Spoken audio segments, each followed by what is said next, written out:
In 1944, George Stinney Jr. was just 14 when a rush to judgment sent him to his death in South Carolina's electric chair. June 16, 1944, George Stinney Jr. sits in South Carolina's electric chair, his feet dangling above the floor. He is the youngest American ever executed in the 20th century. The straps barely fit his small frame. Officials place a Bible beneath him just so he can reach the electrodes.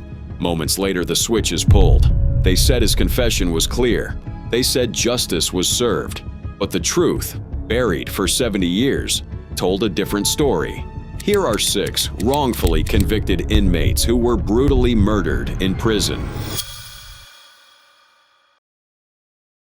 Tonight, an apology more than 60 years in the making, a historic step toward clearing the names of the Groveland Four, 4 black men accused of raping a white woman with no hard evidence linking them to the crime. And the night of July 16, 1949, changed everything for 4 young black men in Groveland, Florida. Their names, Samuel Shepard, Walter Irvin, Charles Greenlee, and Ernest Thomas, would become forever linked to one of the most notorious cases of injustice in American history. This is the story of the Groveland Four and how an accusation rooted in racism led to unimaginable brutality, prison, and murder at the hands of those sworn to uphold the law. It started as so many tragedies of Jim Crow justice began, a white woman's accusation against black men. 17-year-old Norma Paget and her estranged husband claimed they'd been attacked on a rural road outside Groveland.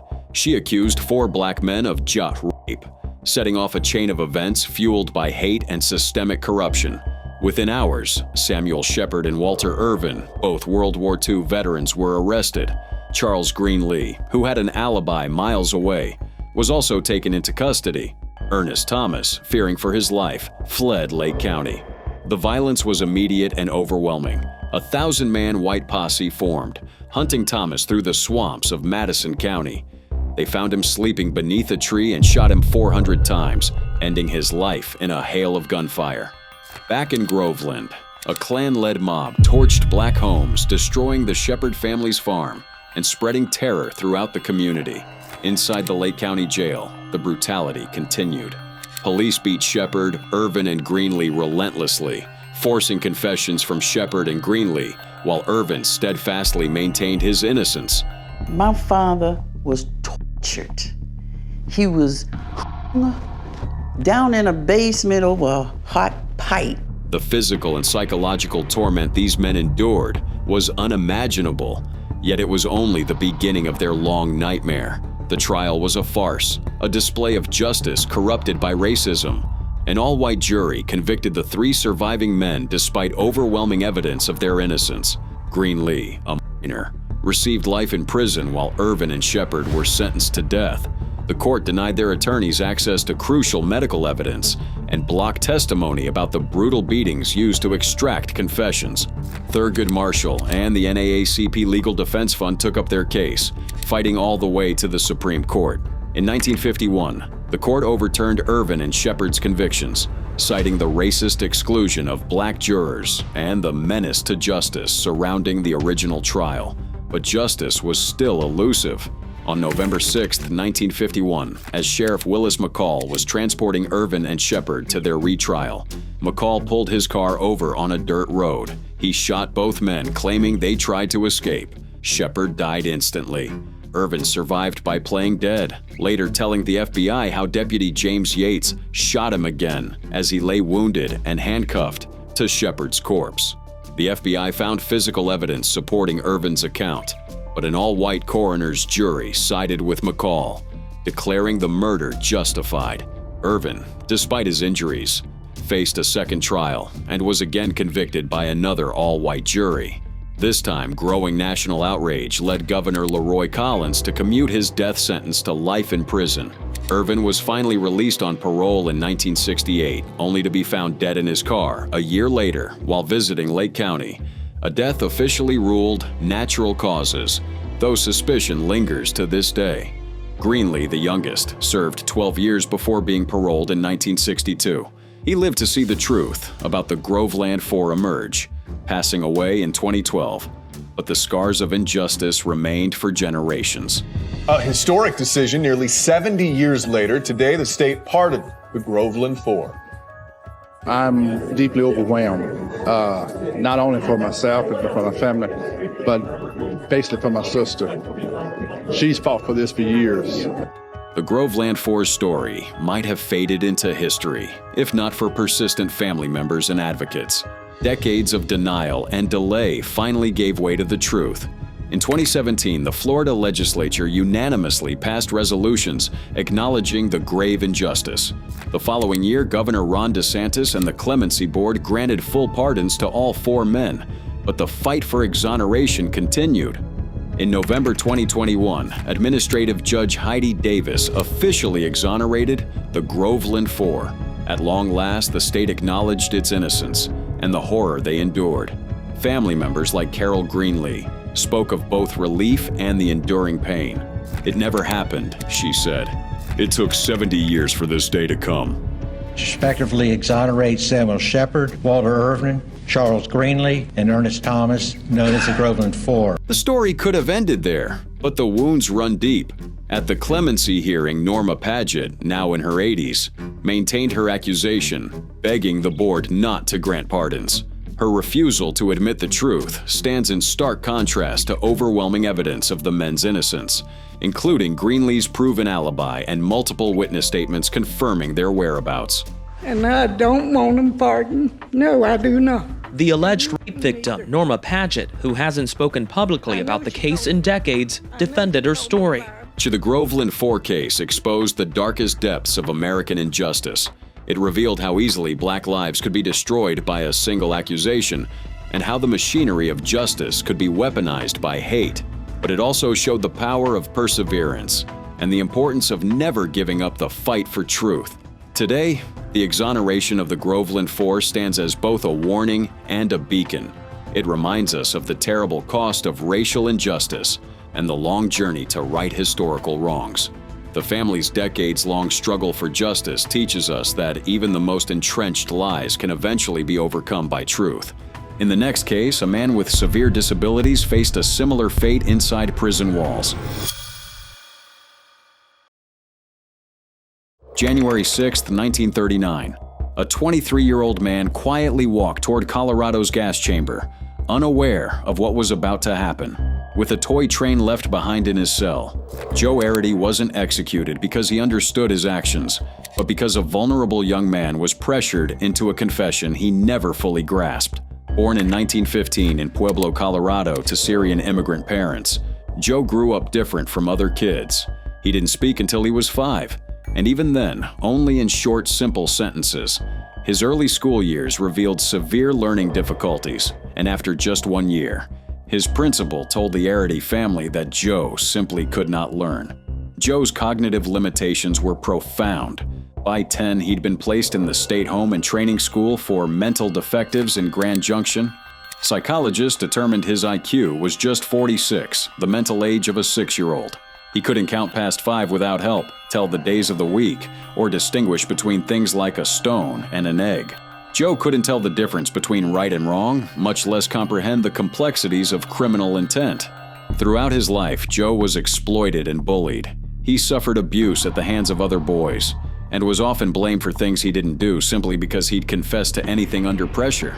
Despite these hardships, Joe was a gentle soul who found comfort in simple things, like making mud pies or hammering nails. At 21, Joe escaped from the institution with a group of other young men. Unlike the others who soon returned, Joe kept moving, hopping trains through Colorado and Wyoming. This wandering would set in motion the tragic chain of events that would lead to his wrongful execution. In Cheyenne, Wyoming, railroad detectives picked up Joe for vagrancy. They handed him over to Sheriff George J. Carroll, and when Carroll learned Joe was from Pueblo, he immediately began questioning him about a brutal murder that had occurred there, the rape and bludgeoning death of Dorothy Drain, and the serious injury of her younger sister, Barbara.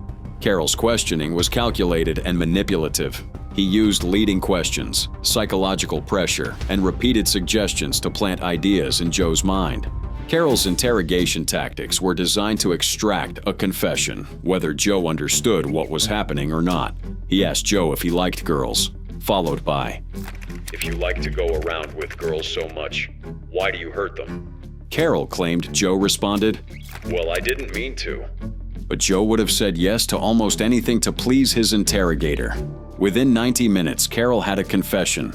Joe supposedly admitted to killing the 2 girls in Pueblo, and doing it just for meanness. Carol triumphantly called the press and announced the case was solved. But there was a problem. Pueblo police had already arrested another man, Frank Aguilar, for the same crime. Aguilar was a former employee of the girl's father and had a clear motive. Evidence found at Aguilar's home, including a hatchet matching the murder weapon and fabric from the girl's bedsheets under his fingernails, pointed directly to him. Still, the authorities were determined to connect Joe to the crime. They staged joint interrogations where both men were told the other had confessed. Aguilar, under pressure, eventually confirmed Joe's involvement in scripted statements provided by the police. But when pressed by other officers, Aguilar denied ever meeting Joe. The surviving victim, Barbara Drain, identified Aguilar as the sole attacker. Joe's supposed confession was riddled with inconsistencies. He couldn't provide correct addresses or details about the crime scene, and when questioned about the weapon, he initially said he used a club, not a hatchet. He gave conflicting stories about what happened after the attack. Despite all this, the authorities pressed forward. At trial, 3 state psychiatrists testified that Joe was an imbecile, incapable of criminal intent. They testified he could not distinguish right from wrong. Yet, the court ruled him legally sane simply because he could say his name and count to 10. When asked in court if he knew who President Roosevelt was, Joe said no. He couldn't even recognize his own father, whom he hadn't seen in 8 years. The only physical evidence against Joe was a single hair supposedly matched to him, despite being of a different ethnicity than the victim. A pawnbroker claimed Joe bought a gun on the day of the murder, but gave conflicting dates and claimed Joe paid cash, despite his inability to count. The surviving victim testified there was only one attacker, and it was Aguilar. Despite all this, Joe was convicted and sentenced to death. His lawyer, C. Fred Barnard, pleaded insanity. Another attorney, Gail Ireland, took up Joe's case pro bono and managed to win 10 delays in the execution. Warden Roy Best, who befriended Joe on death row, became one of his biggest supporters. Best described Joe as "the happiest man on death row," completely unaware of his fate. Joe's final days were filled with simple pleasures. He played with a toy train given by the warden, made funny faces in his metal food tray mirror, and delighted in eating ice cream. When asked what he wanted for his last meal, he simply requested more ice cream. On execution day, he had ice cream for every meal. Joe didn't understand he was about to die. When asked repeatedly about his execution, he'd say, "No, Joe won't die." Before leaving for the gas chamber, he gave his beloved toy train to another inmate. His final words were, "I want to play the harp like the Padre told me," referencing the priest's attempt to explain heaven. On January 6, 1939, Joe Arridy was executed by gas chamber. He was 23 years old, with the mind of a child. Warden Best later said, "He probably didn't even know he was about to die. All he did was happily sit and play with a toy train I had given him." Decades later, Joe's story gained renewed attention. In 2011, Colorado Governor Bill Ritter granted him a full posthumous pardon. Ritter called it a tragic conviction based on a false and coerced confession. He acknowledged that today, Joe would never have been executed due to his intellectual disability. The state finally recognized what so many had always known. Joe Arridy was an innocent man, a victim of a broken system more interested in closure than justice. Joe's grave, once unmarked, now bears a simple but powerful inscription. Here lies an innocent man, pardoned on John 7, 2011. Toy trains are often left at the base by those who remember his story. Joe Arridy's case stands as a stark reminder of the dangers of coerced confessions, the failures of justice for the vulnerable, and the importance of safeguarding the rights of all, especially those least able to protect themselves. In the next story, another inmate experienced the same injustice, trapped by unreliable evidence. questions surround today's killing of a man in prison who was convicted in the 1991 murder of Dana Ireland. The man's family says the timing of his death is unusual. December 24th, 1991. A young woman set out for a Christmas Eve bike ride on Hawaii's Big Island. She never made it home. What followed would become one of Hawaii's most infamous murder cases, a case that would see 3 men wrongfully convicted, 26 years of freedom lost, and a truth that would finally surface 3 decades later. Frank Pauline Jr.'s story is a haunting example of how justice gone wrong can lead to tragedy upon tragedy. In December 1991, Dana Ireland, a 23-year-old tourist from Virginia, was found brutally attacked along a remote fishing trail. She later died from her injuries. The investigation dragged on for years, with mounting pressure to solve what had become one of Hawaii's most high-profile crimes. By 1994, police finally believed they had a breakthrough. A man facing unrelated drug charges claimed his half-brother, Frank Pauline Jr., witnessed Ireland's attack. Pauline, already serving time for another offense, was interviewed at least 7 times, giving increasingly inconsistent accounts that eventually implicated himself as well as brothers Ian and Sean Schweitzer. Despite lacking physical evidence, all 3 men were indicted in 1997. At one point, charges were dismissed after DNA evidence excluded them as the source of semen found on Ireland. But the case was revived when a jailhouse informant claimed Ian Schweitzer confessed to him that Pauline killed Ireland. Ultimately, Pauline and the Schweitzer brothers were convicted in 2000. Sean took a plea deal for manslaughter and kidnapping, while Pauline and Ian received lengthy sentences. Yet Pauline would later recant his confession, claiming he fabricated it to help his half-brother with drug charges. The years passed, and new DNA technology continued advancing. All 3 men were excluded from the DNA evidence found at the crime scene. Still, they remained behind bars until January 2023, when a judge finally vacated Ian Schweitzer's conviction after 20 years of wrongful imprisonment. But for Frank Pauline Jr., vindication would come too late. On April 27, 2015, Pauline was found dead in the recreation yard of the Southern New Mexico Correctional Facility. He had suffered severe head trauma from a rock wrapped in a prison-issued shirt. Inmate Daniel Hood confessed to the murder, claiming he killed Pauline because he thought he was a snitch. Hood was later charged with first-degree murder and possession of a deadly weapon by a prisoner. The timing of Pauline's death raised immediate suspicion. Just one day earlier, news broke that the case might be reopened to examine new DNA evidence.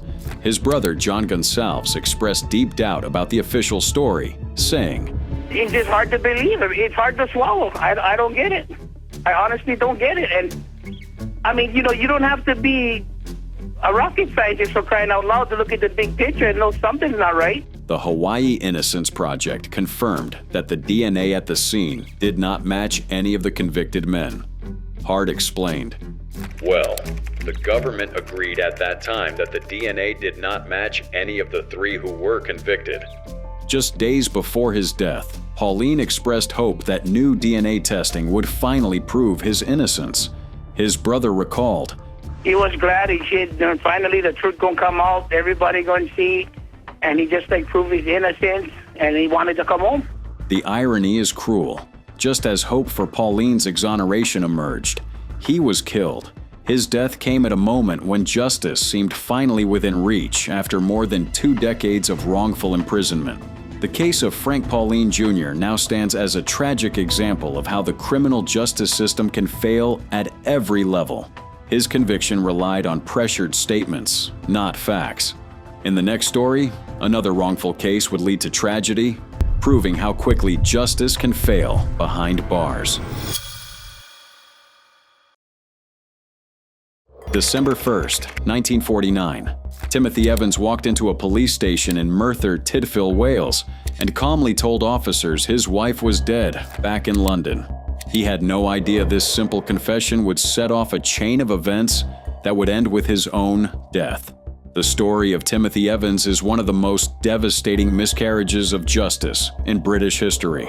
Born in Merthyr Tydfil, Wales, Evans was a simple lorry driver with limited education and a vulnerable disposition.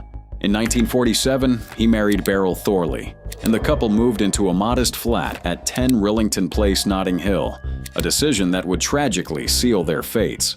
Their neighbor downstairs was John Christie, a seemingly respectable ex-policeman who would later be exposed as one of Britain's most notorious serial killers. At first, Christie appeared helpful, offering advice and even friendship to the young couple. Evans, with his trusting nature and low IQ, was easily manipulated by Christie's authority and charm. The Evans marriage was troubled. Financial difficulties and frequent arguments strained their relationship, and when Beryl became pregnant with their second child, the couple faced a difficult decision. Abortion was illegal in Britain at the time, but Christie offered to perform one for them, claiming he had medical experience from his police days. What happened next would lead to an unimaginable tragedy.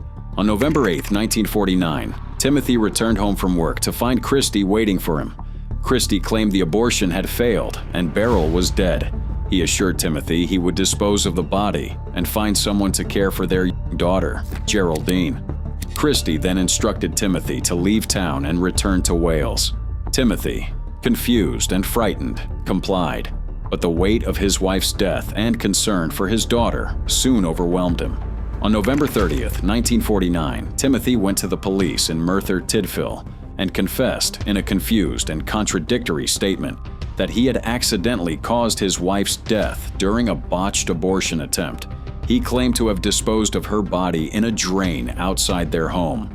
Police investigations quickly unraveled his story. The drain was empty, and it took 3 officers to lift the cover, something Timothy could never have managed alone.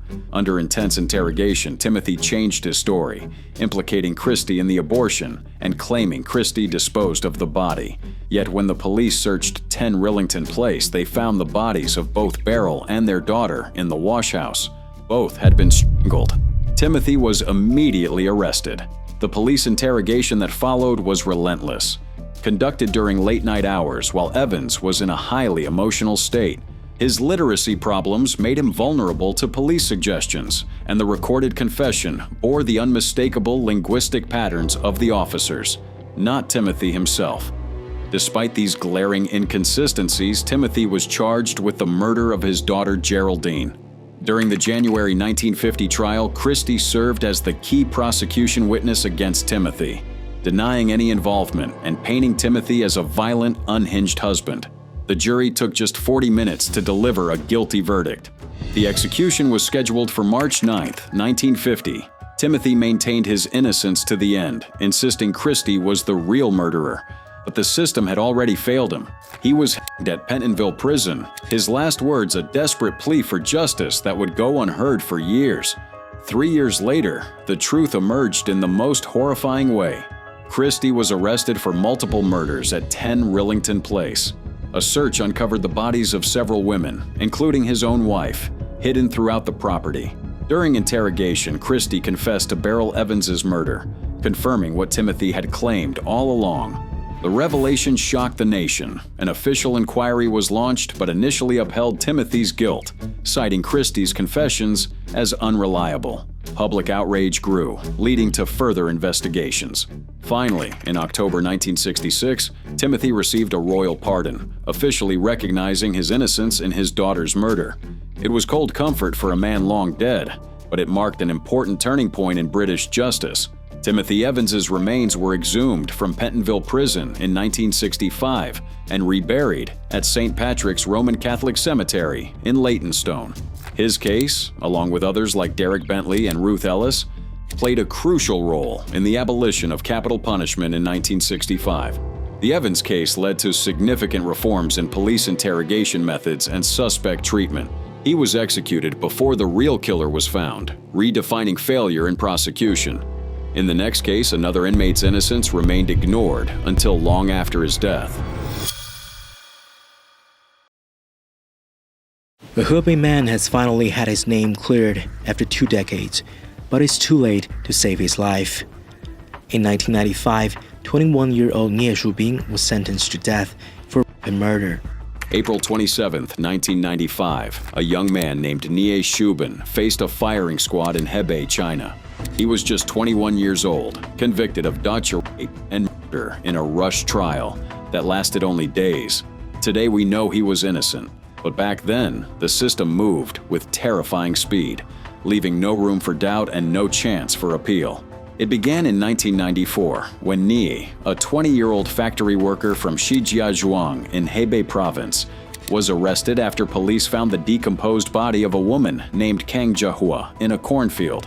Nie was the first bicyclist to pass by the area after the discovery, and that chance alone made him a suspect. What followed was a textbook example of a flawed investigation. Nie initially denied any involvement, but after several days in custody, he confessed. Later evidence strongly suggests this confession was forced. One police officer admitted that during this era, especially under the Strike Hard campaign, suspects were routinely beaten until they confessed. Despite having no eyewitnesses or physical evidence tying him to the crime, no DNA, no confirmed time of death, and no reliable forensics, Nie was charged, tried, convicted, sentenced, and executed in less than a month. The timeline was disturbingly rapid.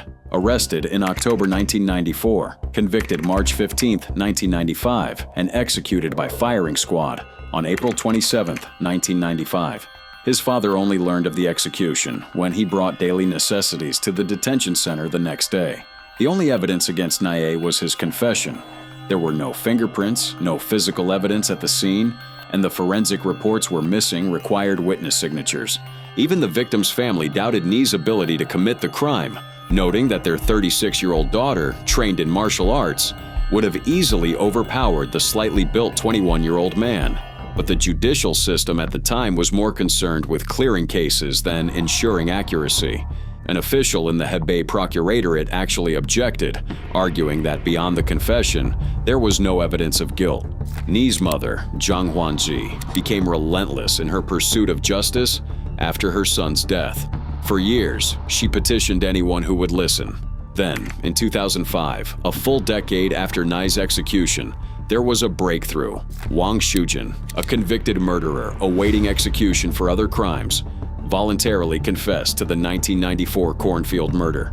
This should have been the end of Nie's wrongful conviction, but the wheels of justice turned slowly. Authorities tried to pressure Wang to recant his confession, and local officials obstructed every effort to review the case. Still, the public pressure grew, especially after coverage by major Chinese media outlets and official newspapers.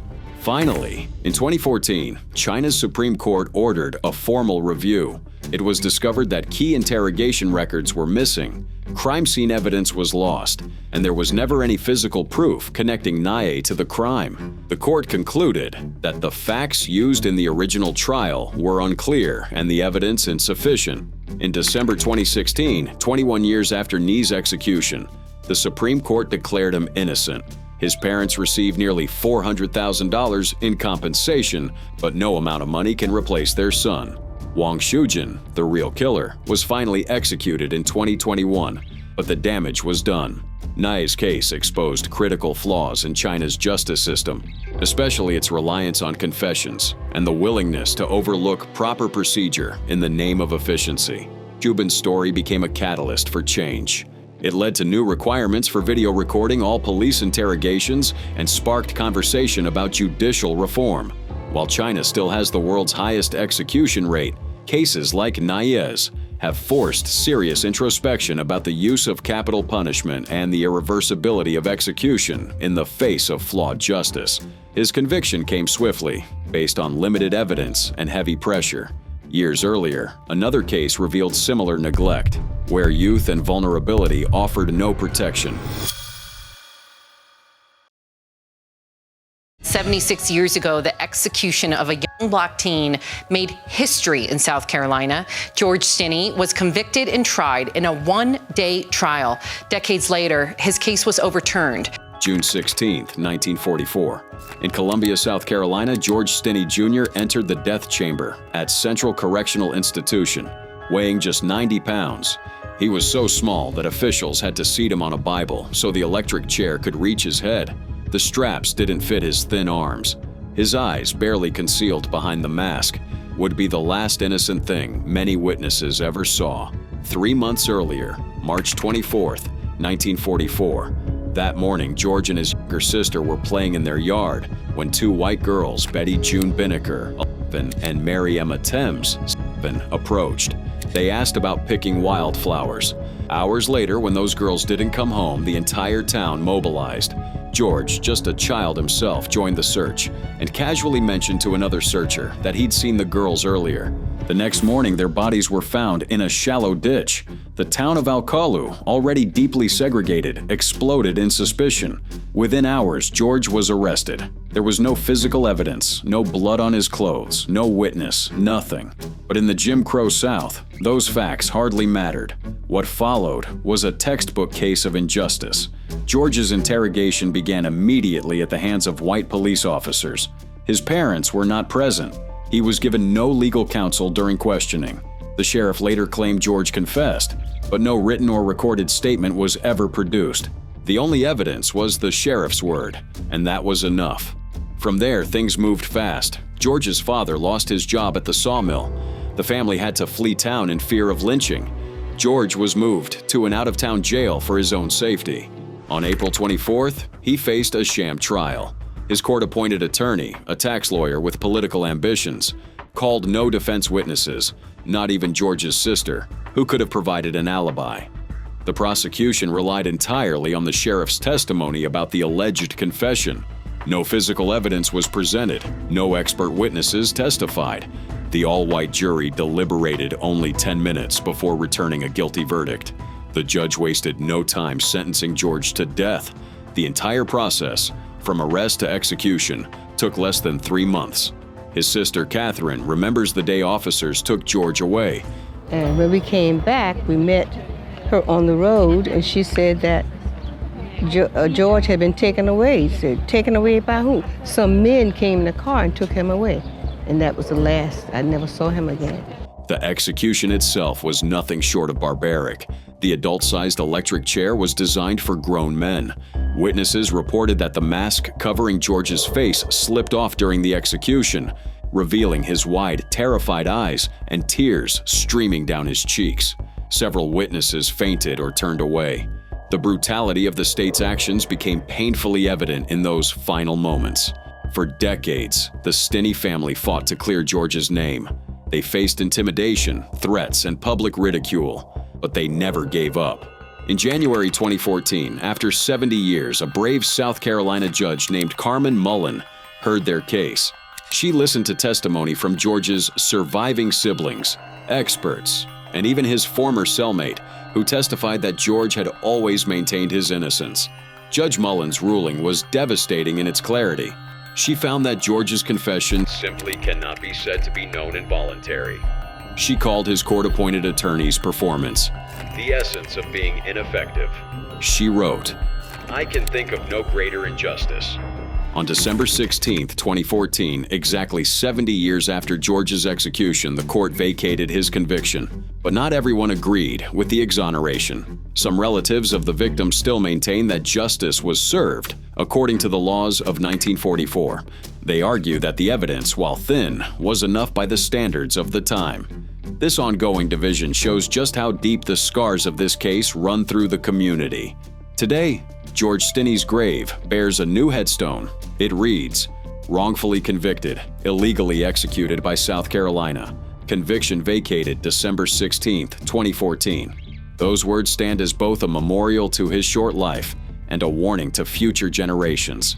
The case of George Stinney Jr. changed American justice forever. It serves as a permanent reminder that justice denied to one is justice denied to all. And it ensures that, after 70 years, George's true story will never be forgotten. These cases show how quickly the justice system can turn lethal when errors go unchecked. Lives were lost before innocence surfaced, reminding us that wrongful convictions don't just destroy futures, they end them.